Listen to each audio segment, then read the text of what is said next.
ഞാൻ pre degree പഠിക്കുന്ന സമയത്തൊക്കെ എത്ര ട്രിപ്പ് നടത്തി ക്ലാസ് സെറ്റ് ചെയ്തിട്ട് 5 ദിവസത്തിൽ 3 ദിവസമൊക്കെ ക്ലാസ് കയറുള്ളൂ, ബാക്കി 4 ദിവസം ട്രിപ്പായിരിക്കും. താങ്കൾ കാശ് മുടക്കി എന്നെ ട്രിപ്പിന് കൊണ്ടുപോകുന്നാണോ ഉദ്ദേശിക്കുന്നത്? ഇങ്ങനത്തെ കാര്യങ്ങളാണ് നമുക്ക് താല്പര്യം പറയാം. ലോയിഡിന്റെ വീട്ടിലത്തെ കലണ്ടറാണ്, ഇന്ത്യയുടെ മാപ്പ്, അത് വെച്ചിട്ടാണ് പോകുന്നത്. തന്ത വൈബിന്റെ ആളുകളാണ്. പക്ഷെ നമ്മൾ കാണിച്ചിട്ടുള്ള വേഷം കെട്ടൊന്നും ഇപ്പോഴത്തെ പിള്ളേർ കാണിച്ചിട്ടില്ല. വേഷം കെട്ടോടെ പറയാൻ പറ്റില്ല. അന്ന് നമ്മൾ വീട്ടില് ഫ്രണ്ടിന്റെ കല്യാണം ഉണ്ടെന്ന് പറഞ്ഞിട്ടൊക്കെ റീസെറ്റ് പോയിരുന്നു. ഒരു കാലത്ത് നമ്മുടെ നാടിനെ ഉണർത്തിയിരുന്നത് നമ്മുടെ ബൈക്കുകളുടെ സൗണ്ടായിരുന്നു. Shogun, Shaolin, RX-100, Bullet, Samurai, CBZ എന്ന് പറയുന്ന ഒരു ബൈക്ക് ഉണ്ടായിരുന്നു. അത് ഞങ്ങളെല്ലാവരും കൂടി പണി പിടിച്ച് 2 കഷ്ണമാക്കിയിട്ട് പറഞ്ഞു, ബാബു സാധനം 2 കഷ്ണമായിട്ടുണ്ട്. ഒരു പ്രാവശ്യം നിങ്ങൾ ഊട്ടിക്ക് പോയത്, വീട്ടിലേക്ക് പഞ്ചസാര വാങ്ങാൻ പോയതാണ്, അങ്ങനെ പോയത് ഊട്ടി. അപ്പൊ ഇതൊക്കെ ചെയ്തിട്ടുള്ള നമ്മളെ ഈ അമ്മാവൻ എന്നൊക്കെ വിളിക്കുമ്പോൾ അപ്പോഴാണ് ജിനന്റെ റേസുകൾ കാണാൻ പോവാ അല്ലേ, ഒരു ട്രാക്ക് സെറ്റ് ചെയ്യുക. നമ്മൾ പരസ്പരം അങ്ങോട്ട് തള്ളാടാ, ഞാൻ ആദ്യം നിന്നെ പോഴാം, നീ ഒരു 5 മിനിറ്റ് എന്നെ ഒഴുകിയാൽ മതി. ഫസ്റ്റ് ഒരു ട്രിപ്പ് പോയത് നോൺ സ്റ്റോപ്പ് ആയിട്ടാണ് ഡ്രൈവ് ചെയ്തിട്ടുള്ളത്. ഓൾ നോർത്ത് ഈസ്റ്റ് എല്ലാ സ്റ്റേറ്റുകളും കവർ ചെയ്യുന്നത്, പ്ലസ് നേപ്പാളും ഭൂട്ടാനും കവർ ചെയ്യുന്ന രീതിയിലൊരു ടൂറായിരുന്നു. 16 ഡേയ്സിൽ ഷെഡ്യൂൾ ചെയ്തിട്ടാണ് ഉറക്കം. അത് നോൺ സ്റ്റോപ്പാണ്, രാത്രിയും പകലും വണ്ടി ഓടിക്കൊണ്ടിരിക്കും. റിവറിന്റെ അപ്പുറത്ത് പാകിസ്ഥാനാണ്, ഒരു പുഴ, അതിന്റെ അപ്പുറത്ത് പാകിസ്ഥാൻ. ഇപ്പുറത്ത് പട്ടാൾക്കാരൊന്നുമില്ല, നമ്മൾ മാത്രം ഒരു സ്ഥലത്തു നിന്ന് കാണാം. അപ്പൊ അവിടേക്ക് പോകണമെങ്കിൽ തന്നെ നമുക്ക് ഏകദേശം ഒരു 9ഓളം മിലിറ്ററി ചെക്ക് പോസ്റ്റ് കടന്നിട്ട് വേണം പോകാൻ. എനിക്ക് തോന്നുന്നു ഇന്ത്യയിൽ തന്നെ ഒരുപാട് സ്ഥലങ്ങൾ കാണാനുണ്ട് എന്ന് തോന്നുന്നു അല്ലേ? ഇന്ത്യയിൽ ഒരുപാടുണ്ട്, അതും പല ടൈപ്പില്. ഞാനത് അങ്ങനെ പറയലും മാഷ് പറഞ്ഞു അത് കുറച്ച് ബുദ്ധിമുട്ടാവും.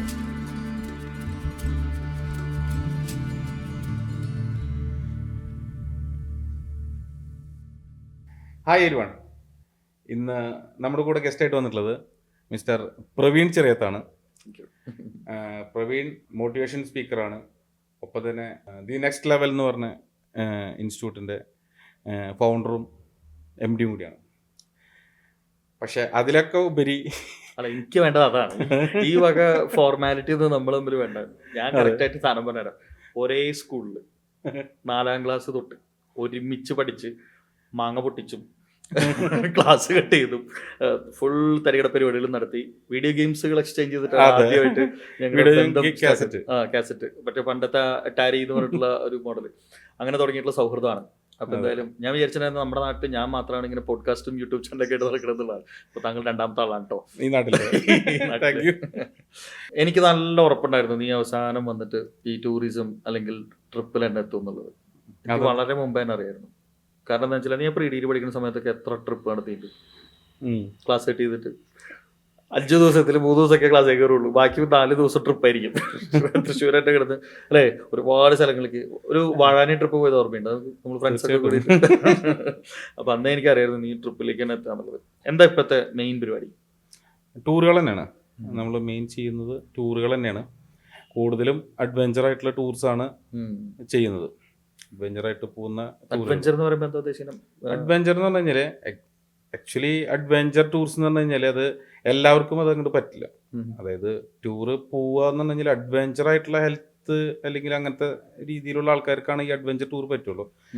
മറ്റുള്ള ആൾക്കാർക്കും, കുറച്ച് ഏജ്ഡ് ആയിട്ടുള്ള ആൾക്കാർക്കും, അതുപോലെ തന്നെ ഇപ്പോൾ നമ്മൾ ഈ ഏജ് ആണെങ്കിലും ഇപ്പോൾ നമുക്ക് ട്രക്ക് ചെയ്യാൻ അല്ലെങ്കിൽ മറ്റുള്ള കാര്യങ്ങൾ കുറച്ച് ബുദ്ധിമുട്ടായിരിക്കില്ല. അപ്പം അങ്ങനെയുള്ള ആൾക്കാർക്കൊക്കെ ഒന്നും കൂടി കംഫർട്ടായിട്ട് ചെയ്യാൻ പറ്റുന്ന രീതിയിൽ ആണ് ആ ഒരു ടൈപ്പ് ഫിസിക്കൽ രീതിയിൽ അഡ്വഞ്ചർ ടൂർസ് ഉണ്ട്. അതുപോലെ തന്നെ നമുക്ക് എന്താ പറയാ, നമുക്ക് ട്രാവൽ ചെയ്യുന്നത് എക്സ്പ്ലോർ ടൂർസ് എന്ന് പറഞ്ഞാൽ ട്രാവൽ ചെയ്യുന്നത് ഔട്ട് ഓഫ് ഇന്ത്യ, അതുമാതിരി ഇന്ത്യക്കകത്തും ഓൾ ഓവർ ഇന്ത്യ കറങ്ങുന്ന ടൂറുകൾ. അത് സ്വന്തം ഫാമിലി ആയിട്ട് കറങ്ങുന്ന ടൈപ്പിലും അതല്ലെങ്കിൽ പാക്കേജസ് ആയിട്ട് പോകുന്ന ടൈപ്പിലും പല ടൈപ്പ് ടൂറുകളും ഇപ്പൊ നമ്മൾ സക്സസ്ഫുള്ളി ഒരു 7 വർഷമായിട്ട് ചെയ്തുകൊണ്ടിരിക്കുന്നുണ്ട്. എങ്ങനെ ഈ ട്രിപ്പൻസ് എന്നുള്ള പേര് ഭയങ്കര കാച്ചിങ് ആണല്ലോ? ട്രിപ്പൻസ് അതൊരു വലിയൊരു ചോദ്യമാണ്, എങ്ങനെയോ സംഭവിച്ചാണത്. അതായത് ഒരു ന്യൂജൻ വേർഡ് പോലെ തോന്നുന്നുണ്ട്. ട്രിപ്പൻസ് എന്നുള്ളൊരു വേർഡ് വന്നത് സത്യത്തില് ഇട്ടെങ്കിലും പിന്നീട് സെർച്ച് ചെയ്തു, എന്നാലും ഒരു കറക്റ്റ് ഒരു മീനിങ്ങോ കാര്യങ്ങളോ ഇതുവരെ കിട്ടിയിട്ടില്ല. പക്ഷെ ട്രിപ്പൻസ് അങ്ങനെ തുടങ്ങി, അങ്ങനെ ഒരു പേരിട്ടു. ഫസ്റ്റ് ഒരു ട്രിപ്പ് പോയത് ഓൾ നോർത്ത് ഈസ്റ്റ് എല്ലാ സ്റ്റേറ്റുകളും കവർ ചെയ്യുന്നത്, പ്ലസ് നേപ്പാളും ഭൂട്ടാനും കവർ ചെയ്യുന്ന രീതിയിലൊരു ടൂറായിരുന്നു. 16 ഡേയ്സിൽ നോൺ സ്റ്റോപ്പ് ആയിട്ടാണ് ഡ്രൈവ് ചെയ്തിട്ടുള്ളത് ആ ട്രിപ്പ്. ഞങ്ങൾ കണ്ടക്ട് ചെയ്ത ടൂറിൽ 2 കാറും 8ഓളം പേരാണ് ഉണ്ടായിരുന്നത്. അത് ഷെഡ്യൂൾ ചെയ്തിട്ട് കാറിലായിട്ട് 8 പേര് 4 പേരായിട്ട്. അപ്പം അത് ഷെഡ്യൂൾ ചെയ്തിട്ടാണ് ഉറക്കം. അത് നോൺ സ്റ്റോപ്പാണ്, രാത്രിയും പകലും വണ്ടി ഓടിക്കൊണ്ടിരിക്കണം. അപ്പം അതിലാകെ സ്റ്റേ എന്ന് പറഞ്ഞു കഴിഞ്ഞാൽ നമ്മൾ ഭക്ഷണം ഉണ്ടാക്കി കഴിക്കില്ലായിരുന്നു ട്രിപ്പിൻ്റെ ഒരു പ്രത്യേകത. അത് കോസ്റ്റ് കുറയ്ക്കാന്നായിരുന്നു ഞങ്ങളുടെ പ്ലാൻ ഉണ്ടായിരുന്നത്. സത്യത്തിൽ അത് കോസ്റ്റ് കൂടുതലാണ്. ഭക്ഷണം ഉണ്ടാക്കി കഴിക്കുക എന്നുള്ളത് കോസ്റ്റ് കിട്ടും. പക്ഷേ നമ്മൾ അതിൽ ഉദ്ദേശിച്ചത് വണ്ടിക്ക് റെസ്റ്റ് കിട്ടണം. അപ്പോൾ ഈ ഒരു 1 hour 2 hour വണ്ടിക്ക് റെസ്റ്റ് കിട്ടും, അല്ലാണ്ട് നോൺ സ്റ്റോപ്പായിട്ട് നമുക്ക് ഇങ്ങനെ പോകാൻ പറ്റില്ലല്ലോ. അപ്പോൾ അതൊക്കെ പ്ലാൻ ചെയ്തിട്ടായിരുന്നു അങ്ങനെ ഫുഡ് ഉണ്ടാക്കുക എന്നുള്ളൊരു സംഭവം. ആ ഒരു ട്രിപ്പായിരുന്നു ഫസ്റ്റ് നമ്മൾ സ്റ്റാർട്ട് ചെയ്തത്. അത് നമ്മുടെ തൃശ്ശൂരത്തെ DOSP സാറൊക്കെയാണ് നമുക്കത് ഫ്ലാഗ് ഓഫ് ചെയ്ത് ട്രാവൽ സ്റ്റാർട്ട് ചെയ്ത്. ഞങ്ങളൊരു ചാലഞ്ചിങ് തന്നെയായിരുന്നു. 16 ഡേയ്സിനുള്ളിൽ നമ്മൾ തിരിച്ചെത്തില്ല, നോർത്ത് ഈസ്റ്റ് എല്ലാ സംസ്ഥാനങ്ങളും കവർ ചെയ്യാൻ സാധിക്കില്ല. അതുപോലെ 2 കൺട്രീസും കൂടി കടക്കാനുണ്ട്, അവിടുത്തെ ഫോർമാലിറ്റീസൊക്കെ ഉണ്ട്. അപ്പോൾ അതൊക്കെ അച്ചീവ് ചെയ്യാന്ന് പറഞ്ഞു കഴിഞ്ഞാൽ കുറച്ച് ബുദ്ധിമുട്ടാണെന്ന് പലരും ചാലഞ്ച് ചെയ്തിട്ടുണ്ടായിരുന്നു. അത് ചാലഞ്ച് ഏറ്റെടുത്തിട്ട് പോവാന്നുള്ള രീതിയിൽ തന്നെ കമേഴ്ഷ്യലി നടത്തിയിട്ടുണ്ടായിരുന്ന ഒരു ട്രിപ്പാണ്. അതായത് ട്രിപ്പൻസിൽ ഞാൻ ഫോക്കസ് ചെയ്തെന്ന് വെച്ചാൽ നമുക്കൊരു 4 ഫ്രണ്ട്സോ 5 ഫ്രണ്ട്സോ ഒരു ടൂർ പോകുന്ന പോലെയല്ല, നമ്മളൊരു 3-4 ഗസ്റ്റിനെ കൊണ്ടുപോകുന്നത്. റിസ്ക് ഫാക്ടർ കൂടുതലാണ്. റിസ്ക് ഫാക്ടറിനേക്കാളും കൂടുതൽ നമുക്ക് കമ്മിറ്റ്മെന്റ് ഉണ്ടല്ലോ. അവർ കസ്റ്റമറാണ്. അവർ നമ്മളെ കാണുന്നത് നിങ്ങളൊരു ടൂർ ഓപ്പറേറ്റർ ആയിട്ടാണ്. 4 ഫ്രണ്ട്സ് കൂടിയിട്ടോ അല്ലെങ്കിൽ മറ്റൊരു രീതിയിൽ ടൂർ പോകുന്നതും ഇതും വളരെ വ്യത്യാസമുണ്ട്. അപ്പോൾ അതെങ്ങനെയെന്നുള്ളത് നമുക്ക് പഠിക്കണം. പിന്നെ ഒരു ലോങ് ഡ്രൈവ് പോകുമ്പോൾ ഫിസിക്കൽ കണ്ടീഷൻസ്, മെൻ്റലി കുറേ കാര്യങ്ങളുണ്ട്.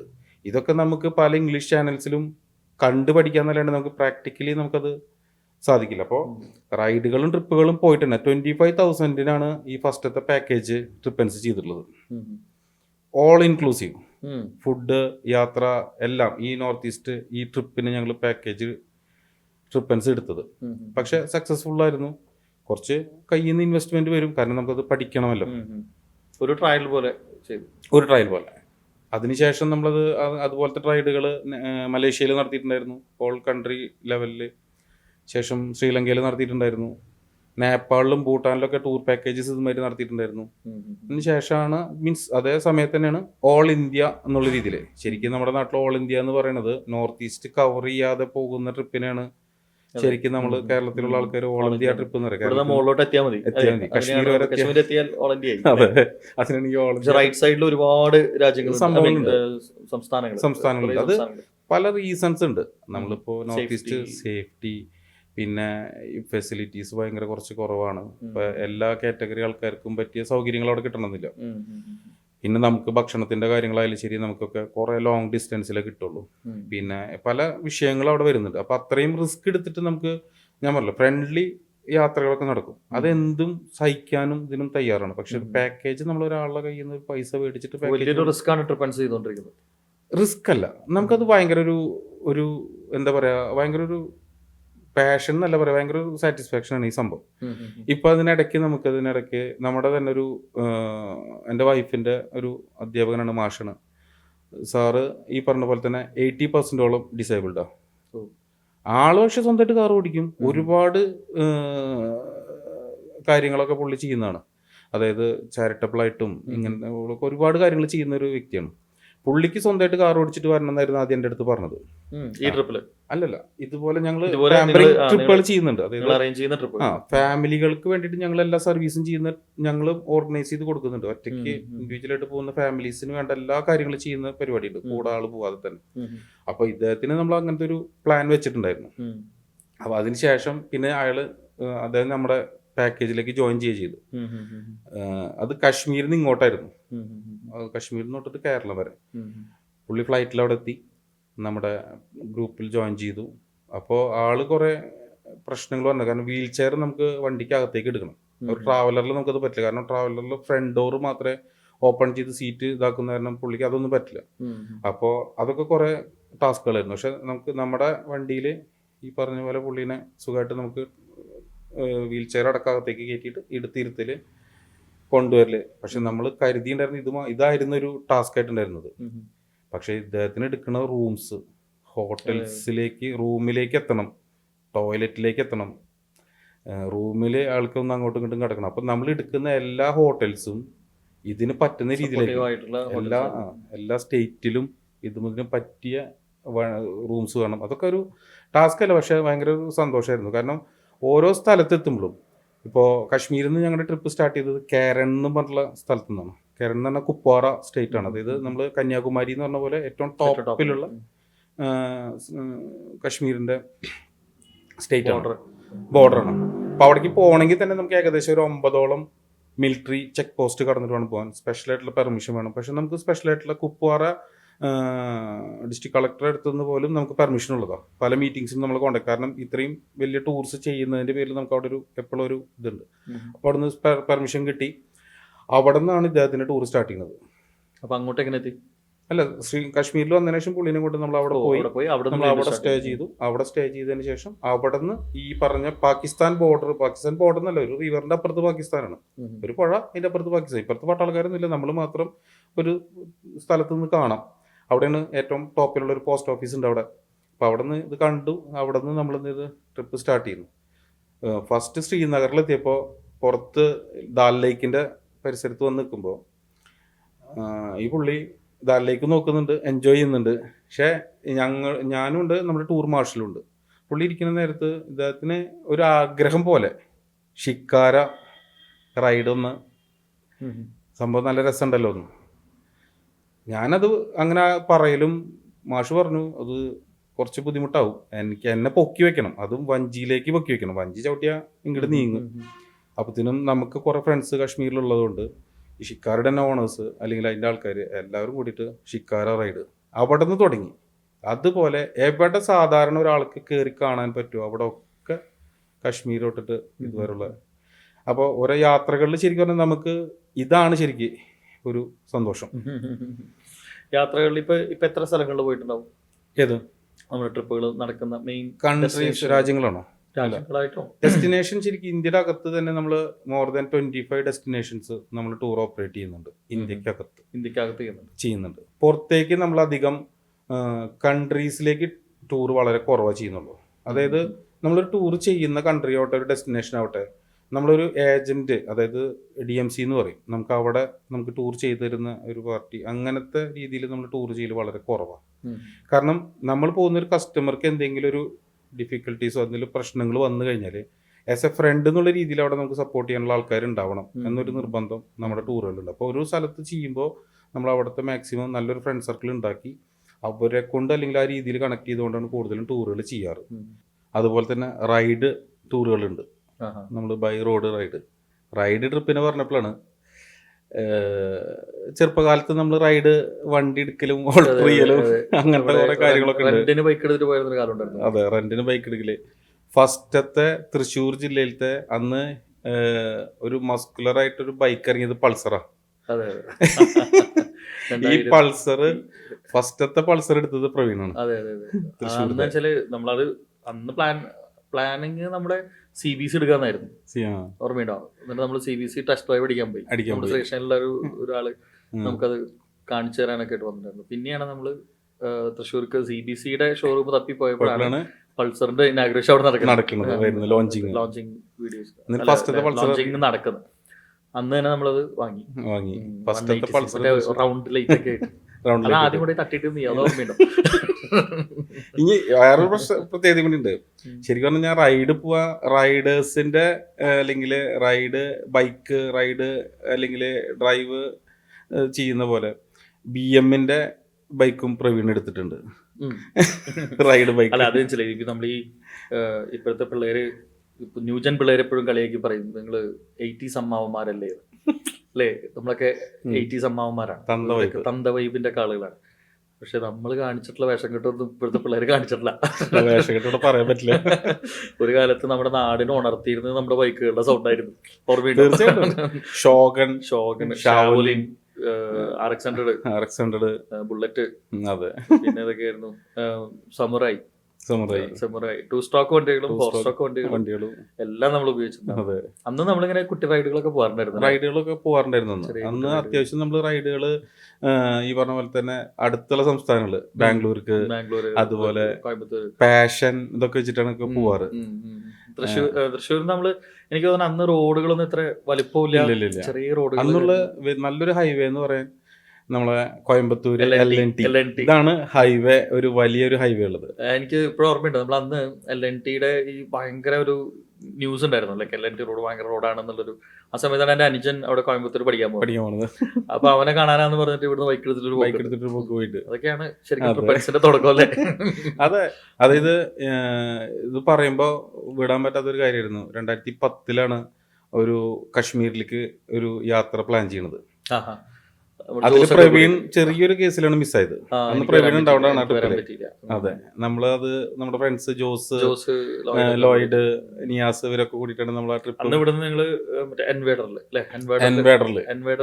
അതായത് ഓഫ് റോഡ് ക്ലബിന്റെ അന്നത്തെ ജോസിന്റെ വണ്ടിയാണ് എൻവേഡർ 4x4 വണ്ടി. ഓപ്പൺ ജീപ്പ്, ചൂട്ടത്ത്, രാജസ്ഥാനിലെ ചൂടില്. അത് ഒരു പ്ലാനിങ് ഒന്നുമില്ല സത്യത്തില്. അന്നുള്ള എല്ലാ യാത്രയ്ക്കും നമ്മുടെ പ്രത്യേകത ഉണ്ടായിരുന്നു. ലോയിഡിന്റെ വീട്ടിലത്തെ കലണ്ടറാണ്, ഇന്ത്യയുടെ മാപ്പ്, അത് വെച്ചിട്ടാണ് പോക്ക്. അന്ന് ഗൂഗിൾ മാപ്പ് ഇല്ലല്ലോ, അപ്പൊ അത് വെച്ചിട്ടായിരുന്നു അന്നത്തെ യാത്ര. ഇന്റർനെറ്റ് ഇല്ലാത്ത കാലത്താണ് കളിച്ചിരുന്നത്. 2010 എന്ന് പറയുമ്പോ ഏകദേശം എത്ര കൊല്ലായി? 15 കൊല്ലത്തിന് മേലെ. അന്ന് ഈ കശ്മീരിൽ പോകുമ്പോ സത്യത്തിൽ ഡ്രസ്സ് പോലും ഇല്ല. ഡ്രസ്സ് എന്ന് പറഞ്ഞാല് നമ്മൾ അവിടെ ചെന്ന് ആദ്യം ഒരു ജീൻസ്, പിന്നെ അതിന്റെ മുകളിൽ രണ്ടാമത്തെ ജീൻസ്, മൂന്നാമത്തെ ജീൻസ്, അതുപോലെ എല്ലാ ഡ്രസ്സുകളും കേറി ഫുൾ പാക്കഡായി. പിന്നെ തണുപ്പ്. അല്ല, ഞാൻ എപ്പോഴും ഇങ്ങനെ പഴമയിലേക്ക് ഇങ്ങനെ ആലോചിക്കുമ്പോഴേ എനിക്കെപ്പോഴും ഈ റൈഡുകൾ അല്ലെങ്കിൽ നമ്മളൊക്കെ ചെയ്തിട്ടുള്ള കാര്യങ്ങൾ ആലോചിക്കുമ്പം ഇതിനോടൊക്കെ താല്പര്യം വരാൻ അന്ന് വലിയൊരു കാരണമായിട്ടുള്ള മറ്റൊരാളുണ്ടായിരുന്നു, ജിനൻ. പിന്നെന്താ, ജിനന്റെ റേസുകൾ കാണാൻ പോവുക, അല്ലെ, നല്ലൊരു ട്രാക്ക് സെറ്റ് ചെയ്യുക. എനിക്ക് ഇപ്പോഴും ഓർമ്മയുണ്ട്, ജിനംബായിക്ക് വേണ്ടിയിട്ട് നമ്മൾ ഇവിടെ ശ്രീകൃഷ്ണ കോളേജിൽ ഒരാഴ്ച കൊണ്ടാണ് നമ്മൾ ട്രാക്ക് സെറ്റ് ചെയ്തിട്ട് റൈഡ് നടത്തി. അത് മുമ്പേ അതൊരു സ്ഥലം ചാവക്കാടോ മറ്റോ ആയിരുന്നു ട്രാക്ക്. ആദ്യം നമ്മൾ പ്ലാൻ ചെയ്ത് വേറെ സ്ഥലത്തായിരുന്നു. അപ്പൊ പക്ഷെ അവിടെ നമുക്ക് അത്ര ട്രാക്കിനൊന്നും അത്ര സ്ഥലം ഉണ്ടായിരുന്നില്ല. അങ്ങനെ അത് എനിക്ക് തോന്നുന്നു ഹാർഡ്ലി 10 ദിവസത്തിന് താഴെ, 7-8 ദിവസം കൊണ്ടാണ് നമ്മൾ അന്ന് ട്രാക്ക് ഇട്ട്. അതും കോളേജിന്റെ പെർമിഷൻ വാങ്ങി, മറ്റേ ദേവസ്വത്തിന്റെ പെർമിഷൻ വാങ്ങി, അത്രയ്ക്കും റൈഡേഴ്സിനെ ഇൻവൈറ്റ് ചെയ്ത്, എന്താ പറയാ, ഭയങ്കര ഫാസ്റ്റ്. എനിക്ക് തോന്നുന്നു അത്രയും ഷോർട്ട് ടൈമിൽ ഒരാൾ റേസ് നടത്തിയിട്ടുണ്ടാവില്ല. അന്ന് എനിക്ക് തോന്നുന്നു 10-40 റൈഡേഴ്സും വന്നു. പ്രത്യേകത തമിഴ്നാട്ടിൽ നിന്നും കർണാടകയിൽ നിന്നൊക്കെ ലോറിയിൽ ടീമായിട്ട് വരും. അവരിൽ 5-6 ബൈക്കും, ആ ബൈക്കുകൾ സെറ്റ് ചെയ്ത് അവരുടെ ഒരു ഇത് കാണുമ്പോൾ ശരിക്കും അവർ ചിലപ്പോ തേർഡ് പോലെ അവർക്ക് കിട്ടില്ല, എന്നാ പോലും അതൊരു ഹരമാണ്. എല്ലാവരും കൂടി ഒരുമിക്കുന്നു, എല്ലാവരും വരുന്നു, എല്ലാവരും ഒറ്റ മനസ്സോട് കൂടിയിട്ട് കാര്യങ്ങൾ ചെയ്യുന്നു.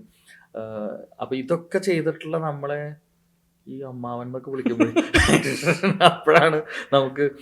അപ്പൊ ഞാൻ എന്നാലും എവിടെയോ എന്റെ ക്ലാസ്സിൽ ഞാൻ പറഞ്ഞു, നമ്മൾ ഈ മടല് വെട്ടിയിട്ട് അതിന്റെ മുകളില് കമ്പി എടുത്തിട്ട് MRF എന്ന് എഴുതിയിട്ട് സച്ചിനായിട്ടും കളിച്ചിട്ടുണ്ട്. ക്രിക്കറ്റിന്റെ കാര്യത്തിൽ പറയുകയാണെങ്കിൽ മറ്റു ബാറ്റുകളും നല്ല ഒറിജിനൽ ബാറ്റുകളും വാങ്ങി കളിച്ചിട്ടുണ്ട്. എനിക്ക് തോന്നുന്നു ഇന്നത്തെ പിള്ളേരൊന്നും അങ്ങനെ മടൽ വെട്ടി കളിക്കേണ്ട ഒരു ആവശ്യം വന്നിട്ടില്ല. അവർക്ക് കംഫർട്ടായിട്ടുള്ള രീതിയിലുള്ള കളി. ഈ 2 തലമുറയും അല്ലെ നമ്മൾ കണ്ടിട്ടുണ്ടാവും. നമുക്ക് എനിക്ക് തോന്നുന്നു അന്നൊക്കെ എത്ര ആളുകൾ നമ്മളെ ശപിച്ചിട്ടുണ്ടാവും അല്ലെ, സ്പീഡ് എന്നൊക്കെ പറഞ്ഞിട്ട്. സ്പീഡ്, സൗണ്ട് അന്ന് ഇത്ര ഒരു പ്രശ്നമായിരുന്നല്ലേ ശരിക്കും. ഇപ്പൊ ആലോചിക്കുമ്പോഴേ ചിലപ്പോ ഇതിനെനിക്ക് ഈ തന്ത വൈബ് എന്ന് വിളിക്കുന്നുണ്ടാവും. ഇപ്പൊ സ്പീഡിൽ പോണ പിള്ളേരെ കാണുമ്പോ നമുക്ക് എന്തായാലും കാണിക്കണതൊക്കെ തോന്നുന്നു. അന്ന് നമ്മൾ പോകുമ്പോ നാട്ടുകാർ പറഞ്ഞായിരുന്നു സെയിം തന്നെയായിരുന്നു. ഇതില് ഓഡിയൻസിനോട് എനിക്ക് പറയാനുള്ളത് അറിയും, CBZ എന്ന് പറയുന്ന ഒരു ബൈക്ക് ഉണ്ടായിരുന്നു. അത് 2 കഷ്ണാക്കിയിട്ടുള്ള ആളാണ് ഈ ഇരിക്കുന്നത് അല്ലെ. അതൊരു എന്താ പറയില്ല, അത് മാനുഫാക്ചറിംഗ് ഡിഫക്റ്റ് ആണ്. അത് കമ്പനിയുടെ ആ പ്രോഡക്റ്റിൽ ഉണ്ടായിരുന്ന ഒരു മാനുഫാക്ചറിംഗ് ഡിഫക്റ്റ് ആയിരുന്നു. പക്ഷെ ഷാസി ഒടിഞ്ഞു, ഓർമ്മയുണ്ടോ? അപ്പം അത്ര പതുക്കെയാണ് യാത്രകൾ ചെയ്തിരുന്നത്. ബാബുവിന്റെ ഗൾഫിൽ പോയി കഷ്ടപ്പെട്ടിട്ട് ഞങ്ങളുടെ തന്നെ ഒരു സുഹൃത്ത്, ആളുടെ കസിനും കൂടിയാണ് ബാബു എന്ന് പറഞ്ഞിട്ട്. ആളുടെ എന്താ ബ്രാൻഡിന്റെ പേര്? ബി കണക്ട് എന്ന് പറഞ്ഞിട്ട് ഇപ്പോഴത്തെ മൊബൈൽ ഷോപ്പും കാര്യങ്ങളൊക്കെ ചെയ്യുന്ന ഇവിടെ കുന്നംകുളത്തുള്ള ആളാണ്. അദ്ദേഹം ആറ്റുനോറ്റ് വാങ്ങിയ ഒരു CBC, അത് ഞങ്ങളെല്ലാവരും കൂടി പണി പിടിച്ച് 2 കഷ്ണമാക്കിയിട്ട് പറഞ്ഞു, ബാബു സാധനം 2 കഷ്ണമായിട്ടുണ്ട്, വന്നെടുത്ത് കൊണ്ടുപോയിക്കൊള്ളാൻ പറഞ്ഞു. അപ്പം അതൊക്കെ എനിക്ക് തോന്നുന്നു ഈ കാലം മാറി. അതാണ് ഇപ്പൊ ഈ അഡ്വഞ്ചർ എന്ന് പറഞ്ഞ കാരണം അഡ്വഞ്ചർ അല്ല, പ്രോപ്പർ. ഞാൻ BMന്റെ ക്ലബിലെ അവര് ട്രെയിനിങ്സുകൾ കാര്യങ്ങളൊക്കെ വിളിക്കുമ്പോൾ ഫുൾ ഗിയർ ഉണ്ടെങ്കിലേ അതിനകത്തേക്ക് എൻട്രി ഉള്ളൂ.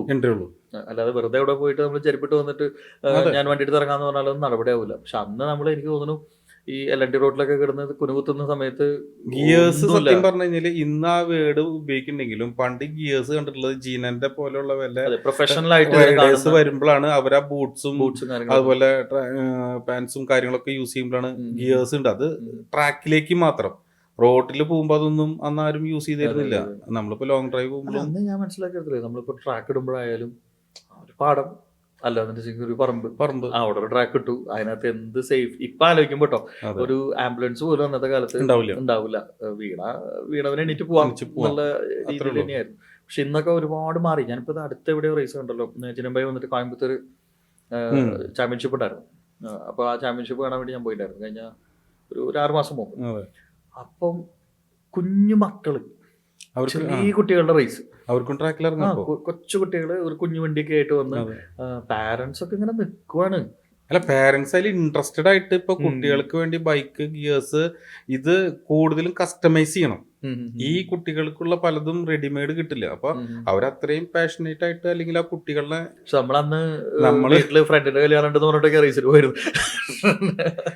വീട്ടില് പറയാൻ സമ്മതിക്കൂല. അപ്പം എനിക്ക് ഓർമ്മയുണ്ട് ഒരു പ്രാവശ്യം നിങ്ങൾ ഊട്ടിക്ക് പോയത്, വഴിന്നാണ് നമ്മുടെ സുബി കയറിയത്, പഞ്ചസാര വാങ്ങാൻ പോവാന്ന് പറഞ്ഞിട്ട് പ്രജീഷ് വീട്ടിലേക്ക് പഞ്ചസാര വാങ്ങാൻ പോയത് അല്ലേ?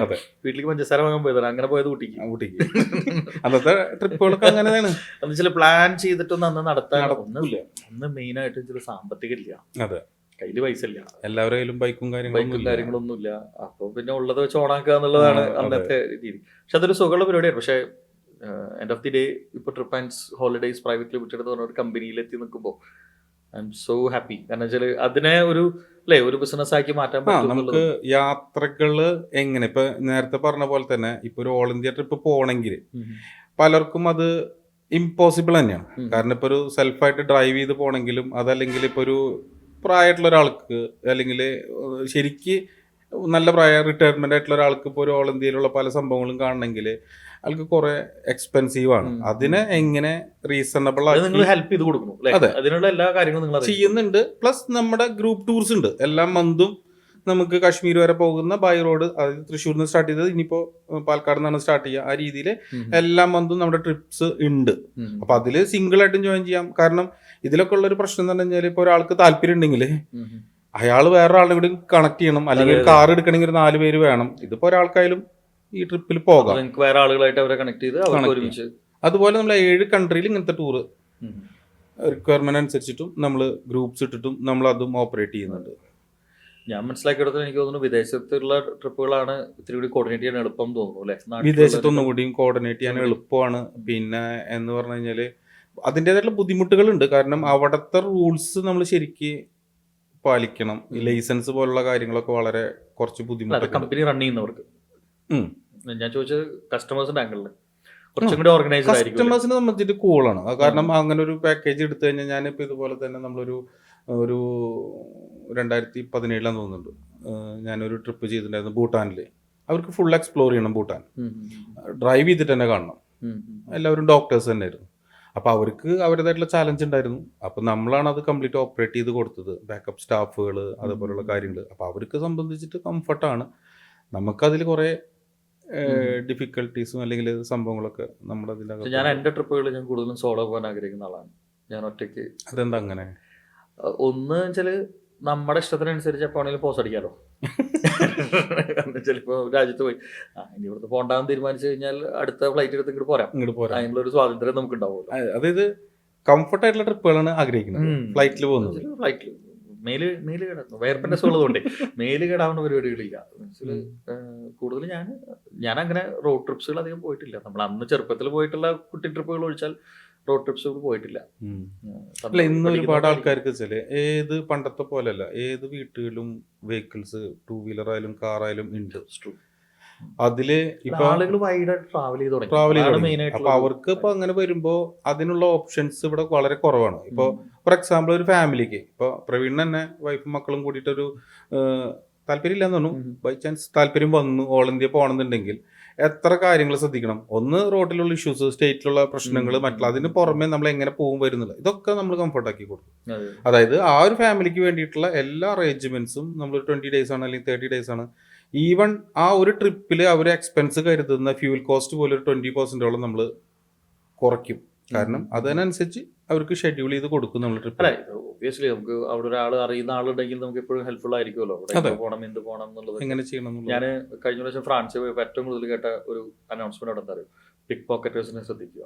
ഫ്രാൻസിൽ കാരണം നമ്മുടെയൊക്കെ വിചാരത്തിൽ ഈ വലിയ വലിയ രാജ്യങ്ങളൊക്കെ ഭയങ്കര സംഭവമാണ് എന്നൊക്കെ വിചാരിച്ചിരുന്നത് അവിടെ പൊളിഞ്ഞു പോയി. കാരണം ഇറ്റലിയിൽ തന്നെയായിരുന്നു പോക്കറ്റേഴ്സ് ശ്രദ്ധിക്കുക എന്നുള്ളതാണ് ഏറ്റവും കൂടുതൽ അവിടെ പോലീസുകാർ പറഞ്ഞുകൊണ്ടിരിക്കുന്ന അനൗൺസ്മെന്റ്. ഈവൻ ട്രാംസിലായാലും ഞാൻ കേട്ടിട്ടില്ല അങ്ങനെ. അല്ല, ഇവിടെ പാക പറഞ്ഞത് നമ്മൾ വല്ല ഉത്സവ പറമ്പിൽ മാത്രമാണ് അനൗൺസ് ചെയ്യണ. അമ്പല കമ്മിറ്റിക്കാർ പറയും നമ്മളിപ്പോ എത്രയോ പൂരങ്ങളും കേൾക്കുന്ന പോലും ഇല്ല. പക്ഷെ ഫ്രാൻസിൽ ഐഫിൽ ടവർ ആയാലും മറ്റേ കൊളോസിയത്തിന്റെ ഭാഗത്തായാലും എവിടെയും ചെന്ന് നോക്കി കഴിഞ്ഞാൽ ആദ്യം കേൾക്കുന്നതായിരുന്നു പിക് പോക്കറ്റേഴ്സിനെ ശ്രദ്ധിക്കുക, ഫ്രോഡുകൾ ശ്രദ്ധിക്കുക. അപ്പൊ വെച്ചാല് എല്ലായിടത്തും ഉണ്ട് ഈ പ്രശ്നങ്ങളൊക്കെ ഉണ്ടാവും. പിന്നെ അവിടെ ഇത്രയും കൂടി നമുക്ക് എന്താ പറയാ, വേറെ രാജ്യമാകുമ്പോ നമ്മൾ കൊടുക്കുന്ന ഒരു ഹൈപ്പ് ഉണ്ടല്ലോ, അത്ര ഭയങ്കര സംഭവമാണ്, ഐഫിൽ ടവർ ആണ് എന്നൊക്കെ പറഞ്ഞിട്ട് നമ്മളിങ്ങനെ നോക്കുമ്പോ കാണുന്ന ഒരു ഫീൽ. എനിക്ക് തോന്നുന്നു ഇന്ത്യയിൽ തന്നെ ഒരുപാട് സ്ഥലങ്ങൾ കാണാനുണ്ട് എന്ന് തോന്നുന്നു അല്ലെ. ഇന്ത്യയിൽ ഒരുപാടുണ്ട്, അതും പല ടൈപ്പില്. നമുക്ക് എന്താ പറയാ, വില്ലേജസ് ആയാലും ടൗണുകളായാലും അങ്ങനെ നമുക്ക് അതിശയപ്പെടുത്തുന്ന ഒരുപാട് സംഭവങ്ങൾ ഇന്ത്യയിൽ തന്നെ ഉണ്ട്. എന്നാലും ദിവസം വീട്ടിൽ ഞാൻ ഇങ്ങനെ ചർച്ച ചെയ്തു, നമ്മള് കുറെ എന്തെങ്കിലും ഗ്യാപ്പ് ഉണ്ടെങ്കിൽ നമ്മൾ വിദേശ രാജ്യങ്ങളാണ് ചൂസ് ചെയ്യുക. പക്ഷെ ഇന്ത്യയിൽ തന്നെ ഒരുപാട് എക്സ്പ്ലോർ ചെയ്യേണ്ട, എനിക്ക് തോന്നുന്നു എന്നെക്കാൾ കൂടുതൽ വൈഫ് കണ്ടിട്ടുണ്ട്. അവര് നോർത്ത് ഇന്ത്യ ഒക്കെ ഒരുപാട് ട്രാവൽ ചെയ്തു. ഞാൻ ഈ ട്രെയിനിങ്സുകൾക്ക് പോവുക, അപ്പം അപ്പോഴും നമുക്ക് എക്സ്പ്ലോർ ചെയ്യാൻ സമയം കിട്ടുന്നില്ലല്ലോ. നമ്മൾ ട്രെയിനിങ്ങിന് പോകണം, ട്രെയിനിങ് എടുക്കുന്നു, അടുത്ത ഫ്ലൈറ്റ് ഇറങ്ങി തിരിച്ചു പോരുന്നു. അതല്ലാതെ അവിടെ ഇപ്പൊ ലാസ്റ്റ് മേഘാലയ പോയപ്പോഴാണ് കുറച്ചൊന്ന് ട്രാവൽ ചെയ്യാനൊക്കെ പറ്റിയത്. ഗുവാഹത്തിയിൽ ഞാൻ ലാൻഡ് ചെയ്തിട്ട് പിന്നെ അവിടുന്ന് ബൈ റോഡാണ് പോയത്. അപ്പൊ ആ ഒരു ട്രിപ്പില് കുറച്ച് സ്ഥലം ശരിക്ക് ഞാൻ എൻ്റെ ഒരു അഭിപ്രായം പറഞ്ഞാണ്, അത് ട്രിപ്പൻസ് എന്നുള്ള ബിസിനസ് വെച്ചിട്ട് പറഞ്ഞതല്ല. നമ്മൾ ശരിക്കും പറഞ്ഞാൽ ഫാമിലി മക്കളിനായിട്ട് ശരിക്കും പറഞ്ഞാൽ നമ്മളൊരു ട്രിപ്പ് പോകണം. അതായത് ജസ്റ്റ് നമ്മൾ കേരളത്തിലായാലും അതല്ലെങ്കിൽ പുറത്തേക്കായാലും. അത് ഇപ്പോൾ ഞാൻ ഒരു 2 വർഷം മുമ്പ് എൻ്റെ ഫാമിലി മക്കളൊക്കെ ആയിട്ട് ഞാനൊരു ഓൾ ഇന്ത്യ ട്രിപ്പ് ഒരു 30 days ഞാൻ പോയപ്പോൾ എൻ്റെ വൈഫ് ചെയ്തിരുന്നൊരു പരിപാടി എന്ന് പറഞ്ഞു കഴിഞ്ഞാൽ, നമ്മളിപ്പോൾ ഒരു സ്ഥലത്ത് എത്തുമ്പോൾ, അതായത് ഇപ്പോൾ കുത്തബ് മീനാർ എത്തി, അല്ലെങ്കിൽ ഡൽഹിയിൽ ഇന്ന സ്പോട്ട് എത്തി, അല്ലെങ്കിൽ ഒരു അവരുടെ ഹിസ്റ്ററി ശരിക്ക് നമുക്ക് മൊബൈലിൽ ഇപ്പോൾ എല്ലാം കിട്ടുമല്ലോ, അത് കിട്ടി മക്കളത് വായിച്ചു നോക്കുന്നു. അത് വായിച്ചു നോക്കിയതിന് ശേഷം അത് കണ്ടുകൊണ്ട് നേരിട്ടിട്ടാണ് അവരത് ഫീൽ ചെയ്യുന്നത്. അത് കഴിഞ്ഞിട്ട് പിന്നെ തിരിച്ചെത്തിയിട്ട് എൻ്റെ മോളന്ന് 1-ലോ മറ്റോ പഠിക്കുന്നത്, ഏറ്റവും ചെറിയ മോള്. അവള് വന്നിട്ട് പിന്നീട് സ്കൂളിൽ ഇത് പറയുമ്പോൾ പുള്ളി ഇത് ഓൾറെഡി എക്സ്പീരിയൻസ് ചെയ്ത് കഴിഞ്ഞതാ. അപ്പൊ അവർക്ക് ഭയങ്കരമായിട്ട് ഹെൽപ്പ് ചെയ്യും ഈ വക കാര്യങ്ങൾ. അപ്പോൾ ഇന്ത്യയിൽ എന്ത് സംഭവിച്ചു എന്നുള്ളതും അല്ലെങ്കിൽ ഇന്ത്യയിൽ എന്ത് സംഭവിച്ചുകൊണ്ടിരിക്കുന്നു എന്നുള്ളതും സത്യം പറഞ്ഞാൽ നമ്മുടെ ചെറുപ്പകാലത്ത് ന്യൂസ് പേപ്പറിലും കാരണന്മാരും പറയുന്നത് കേട്ടിട്ട് രാഷ്ട്രീയം അതാണ്, അല്ലെങ്കിൽ ഇതായിരുന്നു ചരിത്രം, അല്ലെങ്കിൽ ടീച്ചർ പറഞ്ഞ ഒരു സംഭവത്തിലപ്പുറം അവർക്കൊന്നും കൂടി നേരിട്ട് ഫീൽ ചെയ്യണം. അതെ, ശരിക്കും ഒരു ഫീലിംഗ് ചെയ്യണത് നന്നായിരിക്കും. കാരണം നമ്മളിപ്പോ ഇറ്റലിയിലത്തെ കേസ് ഇപ്പോൾ പ്രവീൺ പറഞ്ഞു, പിക് പോക്കറ്റിങ്ങിന്റെ കേസ്, എല്ലാവരും ന്യൂ ജനറേഷൻ എല്ലാവരുടെയും മനസ്സിലുള്ള ഒരു അൾട്ടിമേറ്റ് പുറത്തേക്ക് പോകണം, നാട്ടിൽ നിൽക്കണം. നാട്ടിൽ നിന്ന് തന്നെ പോകുമ്പോൾ ഇവർക്ക് വളരെ ഹെൽപ്ഫുൾ ആയിരിക്കും പുറത്ത് പോകുമ്പോൾ. ഇപ്പോൾ നമ്മുടെ കാലത്ത് പുറത്ത് ഞാനൊക്കെ ബാംഗ്ലൂർ പഠിക്കുമ്പോൾ നമ്മളെടുത്ത സ്ട്രഗിളൊന്നും ഇന്നത്തെ കാലത്ത് ആൾക്കാർക്ക് ഉണ്ടായിരിക്കണം എന്നില്ല. കാരണം അന്നും പൈസ തരുന്നു, ഫീസ് അടയ്ക്കുന്നു, പഠിക്കുന്നു. അപ്പോൾ ഇതുപോലെ ഒരു യാത്രകൾ ചെയ്യുമ്പോൾ എന്താണ് നാട്ടിൽ നടക്കുന്നത് അല്ലെങ്കിൽ നാട്ടിലുള്ളത് അറിയാൻ പറ്റും. അവർക്ക് മറ്റുള്ളടത്തേക്ക് ചെല്ലുമ്പോൾ അവർക്കൊന്നും കൂടി എന്താ പറയുക, പല സിറ്റുവേഷൻസിനെയും അവർക്ക് എനിക്ക് തോന്നുന്നു. അല്ല, ഇത് ഞാൻ മനസ്സിലാക്കിയെടുത്തല്ലേ, നമ്മൾ ഈ പണ്ട് കാലത്ത് ഇപ്പൊ എനിക്കിപ്പോഴും ഓർമ്മയുണ്ട്, നീ ബാംഗ്ലൂർ പഠിച്ചിരുന്ന കാലം. ആ സമയത്തൊന്നും എനിക്ക് തോന്നുന്നു ഇന്റർനെറ്റോ പരിപാടികളൊന്നുമില്ല. നമുക്കിപ്പോ ഒരു റെന്റൽ ഹൗസ് കിട്ടണമെങ്കിൽ അല്ലെങ്കിൽ എന്തെങ്കിലും ഒരു കാര്യം അറിയണമെന്ന് ചോദിച്ചു തന്നെ പോകണം. പക്ഷെ ഇന്ന് എനിക്ക് തോന്നുന്നു ഇന്ന് സൗകര്യങ്ങൾ കൂടുമ്പോഴാണ് ആളുകൾ ചെയ്യാത്തതെന്ന് തോന്നുന്നു. അത് നമ്മൾ ഗൂഗിൾ യൂസ് ചെയ്യാൻ തുടങ്ങി കഴിഞ്ഞാൽ റോഡ് പോണത് മറക്കുന്ന പറഞ്ഞ പോലെ എന്നും ഗൂഗിൾ യൂസ് ചെയ്തിട്ട് നമ്മൾ പോകുന്നു. ഇപ്പോൾ ഗൾഫിലൊക്കെ ഉള്ള ആൾക്കാർ അല്ലെങ്കിൽ മറ്റുള്ളവർക്ക് അറിയായിരിക്കും, അവർ എവിടെ പോകുന്നുണ്ടെങ്കിൽ കൂടുതലും ചിലപ്പോൾ നാവിഗേഷൻ ഇടും. ഈ നാവിഗേഷൻ ഇട്ട ആൾക്ക് അന്ന് നാവിഗേഷൻ കിട്ടിയില്ലെങ്കിൽ അവർക്ക് പോകാൻ പറ്റില്ല. അതുപോലെ അതെ, ഇപ്പൊ ഭക്ഷണം ആയാലും ഒക്കെ ഓൺലൈൻ ഇങ്ങനെ കിട്ടുന്നല്ലേ. എന്താ നമ്മുടെ അപ്കമിങ് പ്ലാൻസ് എന്തൊക്കെയാ മറ്റേ ട്രിപ്പൻസിന്റെ? അപ്കമിങ് ഒരുപാട് ടൂറുകളുണ്ട്. ഞാൻ അങ്ങോട്ടൊരു കാര്യം ചോദിച്ചോട്ടെ, നമുക്ക് ഒരു ട്രിപ്പ്, അതായത് ക്ലാസ് അല്ലെങ്കിൽ മോട്ടിവേഷൻ സംഭവങ്ങളാണല്ലോ പ്രവീൺ കൂടുതൽ ചെയ്യുന്നത്. നമുക്ക് ഒരുമിച്ച് ഒരു ട്രിപ്പിനെ കുറിച്ചിട്ടൊന്ന് ആലോചിച്ചാൽ എങ്ങനെ ഇരിക്കും? താങ്കൾ കാശ് മുടക്കി എന്നെ ട്രിപ്പിന് കൊണ്ടുപോകുന്നതാണോ ഉദ്ദേശിക്കുന്നത്? വളരെ സന്തോഷമാണ് ആ കാര്യം. സാധാരണ നമ്മൾ കൈയും കാലം തൂക്കിയിട്ട് വരുന്നതാണ്. പറയൂ, ഇങ്ങനത്തെ കാര്യങ്ങളാണ് നമുക്ക് താല്പര്യം. പറയൂ പറയൂ. സാധാരണ നമ്മള് കാശ് മേടിച്ചിട്ടാണ് പോവാറ്. അങ്ങനെ വേണമെങ്കിൽ അങ്ങനെ ചെയ്യാം. അല്ല, ഞാനൊരു സജഷൻ ആയിട്ട് അതിലെ അഭിപ്രായങ്ങൾ പറയാം. നമുക്കിപ്പോ ഒരു വേറൊരു രാജ്യത്തേക്ക് ഒരു ട്രിപ്പ്, ഒരു ബിസിനസ് റിലേറ്റ് ചെയ്തിട്ടോ അല്ലെങ്കിൽ സ്റ്റഡീസ് റിലേറ്റ് ചെയ്തിട്ടോ. ഞാനത് അങ്ങോട്ട് പറയാനിരിക്കുമായിരുന്നു. കാരണം എന്താ അറിയോ, ഇപ്പൊ ഒരുപാട് ബിസിനസ്സുകാർ ഭയങ്കര സ്ട്രെസ് അനുഭവിക്കുന്ന ഒരു കാലഘട്ടം കൂടെയാണ്. ബിസിനസ് റൺ ചെയ്യുന്നവരുണ്ട്, വളരെ സക്സസ്ഫുൾ ആയിട്ട് പോകുന്ന ആളുകളുണ്ട്. പക്ഷെ അതിൽ പല ആളുകൾക്കും ഒരു എന്റർടൈൻമെന്റോ അല്ലെങ്കിൽ ഒരു 2 ദിവസം ഒന്ന് മാറി നിൽക്കുക എന്നുള്ളൊരു സംഭവം. അപ്പൊ ഞാൻ ഉദ്ദേശിക്കുന്നത് എന്താണെന്ന് വെച്ച് കഴിഞ്ഞാൽ, അതാണോ ജംഷി ഉദ്ദേശിച്ചത് എനിക്കറിയില്ല, ഞാൻ കുറച്ച് ബിസിനസ്സുകാരെ ഇൻവൈറ്റ് ചെയ്യുന്നുണ്ട് ട്രിപ്പ് എന്നുള്ള രീതിയിൽ. അത് എനിക്ക് ആളാവാൻ വേണ്ടിയിട്ടല്ല, ഒന്ന് ആ ബിസിനസ്സുകാർക്ക് ഒരു നെറ്റ്വർക്ക് ബിൽഡ് ആവാൻ, കുറച്ചും കൂടി ഒന്ന് അവരുടെ ബിസിനസ്സുകളിലെ അവരനുഭവിക്കുന്ന ടെൻഷൻസുകളും കാര്യങ്ങളും. ഇതൊരു ട്രിപ്പ് മോഡല്ല ഞാൻ ആഗ്രഹിക്കുന്നത്. ഞാൻ ഉദ്ദേശിക്കുന്നത് ഇവര് കുറച്ച് ഒന്ന് മാറി നിന്ന് ഇവിടെ നിന്നുള്ള എല്ലാ ടെൻഷൻസും കാര്യങ്ങളൊക്കെ ഒന്ന് മാറ്റി വെച്ച് ഒരു വേറൊരു വൈബുള്ള ഒരു സ്ഥലത്തോട്ട് വന്ന് അവരനുഭവിക്കുന്ന പ്രശ്നങ്ങളും കാര്യങ്ങളൊക്കെ ചർച്ച ചെയ്യുന്ന ഒരു പാനൽ ഡിസ്കഷൻ. എല്ലാം കൂടി എൻജോയ്മെന്റ് ഒരു ഭാഗത്ത് എൻജോയ്മെന്റ് നടക്കണം, അതിന്റെ ഒപ്പം തന്നെ 1-2 ദിവസം, ഇപ്പൊ ഒരു 4 ദിവസത്തെ ട്രിപ്പ് ആണെങ്കിൽ അതിൽ 1 ദിവസം എക്സ്ക്ലൂസീവ് ഫോർ ബിസിനസ്. അതിൽ ഒരു കുട്ടി ട്രെയിനിങ്ങും ഇൻ ദ സെൻസ് ലൈക്ക് ഇതുമായി റിലേറ്റഡ് ആയിട്ടുള്ള ചെറിയ ടോക്കുകളും കാര്യങ്ങളും, പ്ലസ് ബിസിനസ്സുകാർക്ക് തന്നെ അങ്ങോട്ടും ഇങ്ങോട്ടൊക്കെ ഒന്ന് കൈ കൊടുത്ത് ചിലപ്പോ ഒന്ന് സപ്പോർട്ട് ചെയ്യാനൊക്കെ പറ്റുന്ന രീതിയിലുള്ള ആളുകൾ. അപ്പൊ ഇവരെല്ലാം കൂടി ഒരുമിക്കുന്ന വലിയൊരു ഗ്രൂപ്പ് ആവാനും പാടില്ല. വലിയ ഗ്രൂപ്പ് ആയി കഴിഞ്ഞാൽ അതൊരു രസം ഉണ്ടാവില്ല. കാരണം പിന്നെ അതിന്റെ ഉള്ളിൽ ചെറിയ ഗ്രൂപ്പ് ആവും. നമ്മളും ടൂറുകൾ ഗ്രൂപ്പുകൾ വലുതുണ്ടാവില്ല, മാക്സിമം 10-12 പേര്, ഒരു 10 പേരടങ്ങുന്ന ഒരു ടീമിനെ ഞാനിങ്ങനെ ആഗ്രഹിക്കുന്നുണ്ട്. അപ്പൊ ഞാൻ എന്റെ ചാനലിലൂടെ ഞാനത് ഡിക്ലെയർ ചെയ്യും. ജസ്റ്റ് നമ്മുടെ ഉദ്ദേശം വളരെ സിമ്പിൾ ആണ്. ഒരു എൻജോയ്മെന്റ് ഉണ്ടാവും, അതിന്റെ ഒപ്പം നല്ലൊരു ആശയമാണ്. നമുക്കത് ബിസിനസ്സുകാർക്ക് തന്നെ അവരുടെ ഡെവലപ്മെന്റിന് ആവശ്യമുള്ള ഈ വളരെ സിമ്പിൾ ആയിട്ട് നമ്മൾ പറയുകയാണെങ്കിൽ ലൈഫ് സ്റ്റൈൽ കൂട്ടാനല്ല അവരിവിടെ ഓടുന്നത്, ലൈഫ് സ്കില്ല് കൂട്ടാൻ ആരും ശ്രമിക്കുന്നില്ല. അപ്പൊ ഇതിനകത്ത് നമ്മൾ ഉദ്ദേശിക്കുന്ന കുറച്ച് കാര്യങ്ങൾ, ഈ ഫോക്ക് നൈഫ് അങ്ങനെ ഉപയോഗിക്കാം. ഒരു ഇന്റർനാഷണൽ ഒരു നല്ലൊരു 4-star 5-star ഹോട്ടലിൽ വന്നു കഴിഞ്ഞാൽ എങ്ങനെ ബിഹേവ് ചെയ്യാം. സത്യം പറഞ്ഞാൽ ഒരു ബുഫേ എങ്ങനെ വൃത്തിയായിട്ട് കഴിക്കാന്ന് പോലും പലർക്കും അറിയില്ല. തീർച്ചയായിട്ടും പല ബിസിനസ്സുകാർക്കും ഉണ്ടാകുന്ന പ്രശ്നം എന്താണെന്ന് വെച്ച് കഴിഞ്ഞാൽ, ഇവരൊരു വലിയൊരു ബിസിനസ് മീറ്റിംഗിന് ഒരു ഫൈൻ ഡൈനിങ്ങിന് ചെന്നിരിക്കുമ്പം എങ്ങനെ ബിഹേവ് ചെയ്യണമെന്ന് അവർക്കറിയില്ല. അപ്പം അതിന്റെ പേരിൽ ചിലപ്പം ആ ബ്രാൻഡിന്റെ വാല്യൂ താഴെ പോകാൻ സാധ്യതയുണ്ട്. തീർച്ചയായിട്ടും ഒരു ഇന്റർനാഷണൽ ഡീൽ നടക്കുന്ന സമയത്ത്. അപ്പം ആ ഒരു പകപ്പ് പോവുക. ഞാൻ ഉദ്ദേശിക്കുന്ന വലിയ ബിസിനസ്സുകാരല്ല കേട്ടോ ഉദ്ദേശിക്കുന്നതിലേക്ക്, ഇങ്ങനെ സ്റ്റാർട്ടിംഗ് ആയിട്ട് ലൈഫൊക്കെ ഒന്ന് സെറ്റായി വരുന്ന അല്ലെങ്കിൽ ലൈഫ് സ്റ്റൈലൊക്കെ ഒന്ന് മാറണമെന്ന് ആഗ്രഹിക്കുന്ന ആളുകൾ. അവരെ വെച്ചിട്ടുള്ള ഒരു പ്രോഗ്രാം നമ്മൾ പ്ലാൻ ചെയ്യുന്നുണ്ട്. ഇതൊരു ബഡ്ജറ്റ് ആയിട്ടാണോ അതോ നമുക്കൊരു രണ്ട് രീതിയിലും നമുക്ക് നോക്കാം. രണ്ടിന്റെ ഇടയിലായിട്ട് വെറുതെ അനാവശ്യമായിട്ട് കാശ് കളയണ്ട. തീർച്ചയായിട്ടും തീരെ മോശമാക്കാനും പാടില്ല. അതെ. കാരണം ഇവർക്ക് ഒരു മോശമാക്കാനും പാടില്ല, എന്നാല് ഈ കാര്യങ്ങളൊക്കെ അറിയും വേണം. അതായത് ഒരു സ്റ്റാർ ഫെസിലിറ്റി യൂസ് ചെയ്യാൻ പറ്റണം. മറ്റു രാജ്യങ്ങളിലേക്ക് പോകുന്ന കാര്യം അവിടെ ഒരു നല്ലൊരു ഹോട്ടലായിരിക്കും സ്റ്റേ വരേണ്ടത്. തീർച്ചയായിട്ടും അങ്ങനത്തെ കുറച്ച് കാര്യങ്ങൾ, ഒത്തിരി ക്ലാസ് എടുത്ത് അതിനേക്കാൾ ഉപരി ഇവരുടെ ബ്രാൻഡിങ്, ഇവരവിടെ എക്സ്പ്ലോർ ചെയ്യുന്നതിന്റെ വീഡിയോസുകൾ, റീൽസുകൾ, ഇവർക്ക് ഇവരുടെ സോഷ്യൽ മീഡിയയിൽ ഉപയോഗിക്കാൻ പറ്റുന്ന മെറ്റീരിയൽസ് കൂടി നമ്മൾ ചെയ്തു കൊടുക്കണം. ചുരുക്കി പറഞ്ഞാൽ ഈ ടീമിന്റെ കൂടെ ഒരു ക്യാമറ ക്രൂ ഉണ്ടാവണം. അതുപോലെ അവരുടെ പേഴ്സണൽ ഷൂട്ട്സുകൾ അവിടെ നടക്കാൻ പറ്റും. അവരുടെ ഇപ്പൊ ചുരുക്കി പറഞ്ഞ ഒരു പ്രൊഫൈൽ വീഡിയോ ഉണ്ടാക്കണമെന്നുണ്ടെങ്കിൽ അത് ഈ ട്രിപ്പിലൂടെ നടക്കും. സാധാരണ ഒരു ടൂർ പോയി വരാന്ന് അവര് സെൽഫായിട്ട് ഒരു ഫോട്ടോ എടുക്കലും കാര്യങ്ങളും കിട്ടുള്ളൂ. അതില് കൂടെ വരുന്ന ആൾക്കാർ പോലും ഫോട്ടോ എടുത്താൽ അവരും ഇത് പറ്റില്ല. അപ്പൊ ഇതൊരു നല്ലൊരു ആശയമാണ്. അവർക്ക് ചിലപ്പോൾ അത് എടുക്കാനോ അറിയണ്ടാവില്ല. അതെ. അപ്പൊ ഞാൻ എന്റെ മനസ്സിലുള്ള ഒരു ചിന്ത എന്താ വെച്ചാൽ, ഇവര് എയർപോർട്ടിൽ നിന്ന് ഇറങ്ങി തിരിച്ചു കയറുന്ന വരെയുള്ള കംപ്ലീറ്റ് കാര്യങ്ങൾ, അവരുടെ പ്രൈവറ്റ് മൊമെന്റ്സ് ഒഴിവാക്കി ബാക്കിയുള്ള എല്ലാ സമയത്തും യു ഹാവ് ടു അത് ഷൂട്ട് ചെയ്ത് അത് ഓരോരുത്തർക്കും ഇൻഡിവിജ്വൽ ആയിട്ട് അവരുടേതായിട്ടുള്ള രീതിയിൽ നമ്മൾ കഴിഞ്ഞ് തിരിച്ചു വരുമ്പോൾ അവർക്ക് ഒരു CD കൊടുക്കുന്ന അല്ലെങ്കിൽ ഒരു തമ്പ് കൊടുക്കുന്ന രീതിയിലേക്ക് സാധനങ്ങൾ മാറ്റണം. നല്ലൊരു ഓപ്ഷനാണ്. അപ്പൊ അതിനൊരു ബിസിനസ് ഡെവലപ്മെന്റ് പ്രോഗ്രാം ആയിരിക്കും അത്. അതിന്റെ കൂടെ എൻജോയ്മെന്റും പ്ലഷറും കാര്യങ്ങളും ഒക്കെ കൂട്ടിയിട്ടുള്ള സാധനം. നമുക്ക് എന്തായാലും അതൊരു നല്ലൊരു ആശയമാണ്. നമുക്ക് അത് എന്തായാലും എത്രയും പെട്ടെന്ന്, ഇത് എനിക്ക് തോന്നുന്നു അങ്ങനെ ആരും ചെയ്യുന്നില്ലെന്ന് തോന്നുന്നു. കൂടുതലും ബിസിനസ് ടൂറുകളും ചൈനയിലേക്ക് മറ്റുള്ളതൊക്കെ ഉണ്ട്.